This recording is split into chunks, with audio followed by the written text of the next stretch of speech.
everyone, and we're going to be talking about the upcoming severe weather that could be happening on the June 2nd to 3rd. But before we could get into this video, I would ask you to subscribe if you are new to the channel, and make sure to share this video with any friends or family that might be interested in watching daily weather forecasts just like this one. But anyways, let's get right into this video. So right now, we're pretty much looking at the energy within the atmosphere, and this is around the pretty much early morning hours, around 6 a.m. of June 2nd. We get into around midday. Let me close that out here. Alright, so we get to around midday, and you could see here lots of energy. You're getting up to around 4,000 to 5,000 joules per kilogram, and this is way enough energy for some very, very large hail to be in these storms that will develop in this type of general area. And then you get to around midnight of June 2nd, and there's still some energy, but not as much, and that'll kind of weaken the storms there by the time you get into the overnight hours. There's still enough energy though to keep those storms going. And then you get to around June, June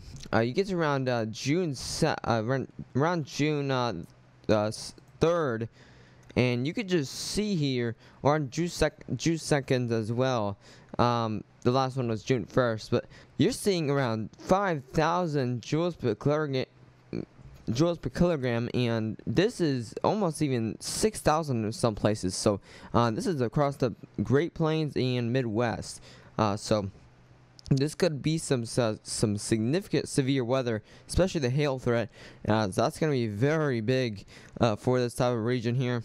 We're going to look at the future radar in just a second. I'm just showing how much energy will be in the air that day.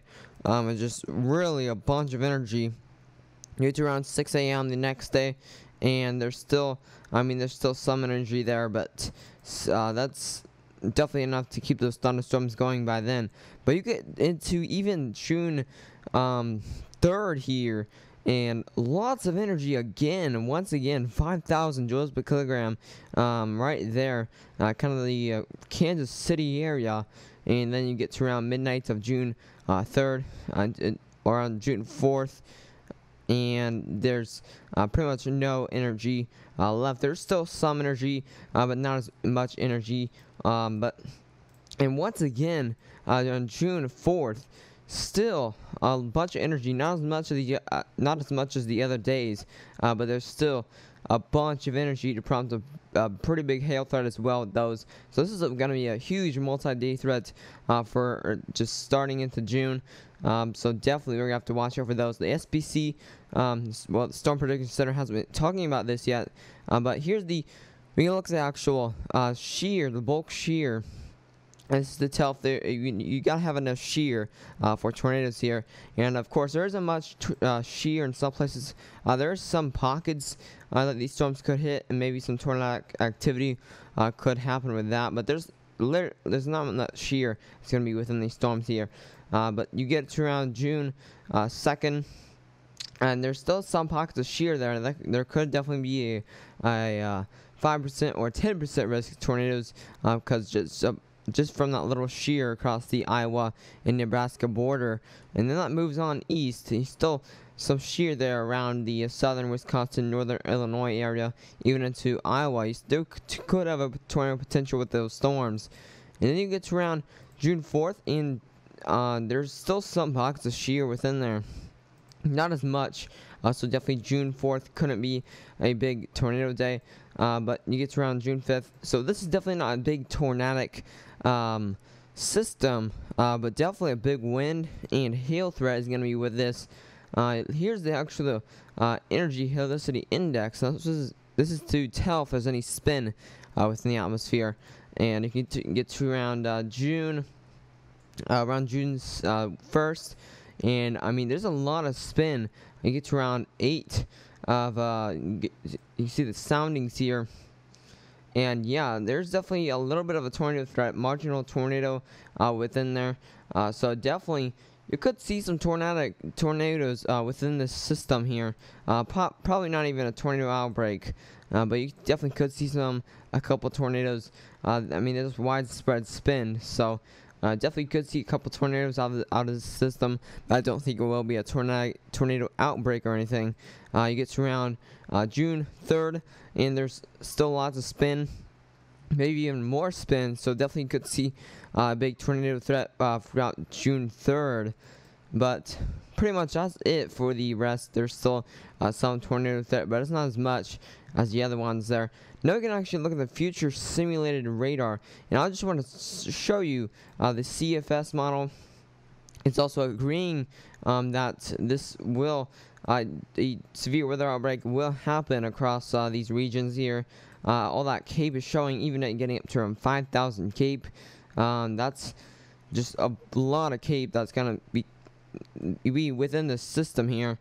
So back to the GFS model, and pretty much this is just gonna be a big hail and wind threat. But here's the, let me get to the composite reflectivity, and so you're getting to around that'll be around 6 p.m.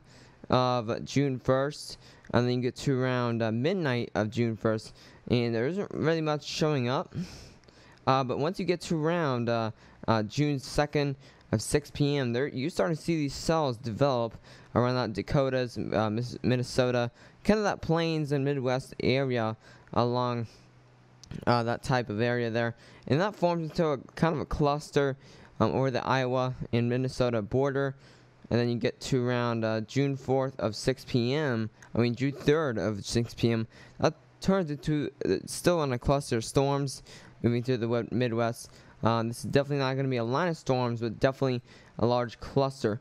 You get to around, I would say around June 4th of midnight, and large cluster of storms over the Nebraska and Kansas area moving eastward, and then the kind of weakens by the time it gets to Iowa. So this could definitely be a severe weather outbreak. You get to around June 5th of midnight, and some pretty strong storms is showing up. So that could definitely be a big threat throughout June 5th through the 6th, and that moves through the Midwest there. By the time you get to around June 5th midday, it kind of disintegrates by the time it reaches the Great Lakes region. And then you get to around, and that severe weather outbreak kind of ends by the time you get to around June 6th to 7th. But if you did enjoy this video, I would ask you to subscribe if you are new to the channel, and make sure to share this video with any friends or family that might be interested in watching daily weather forecasts. But anyways, stay safe.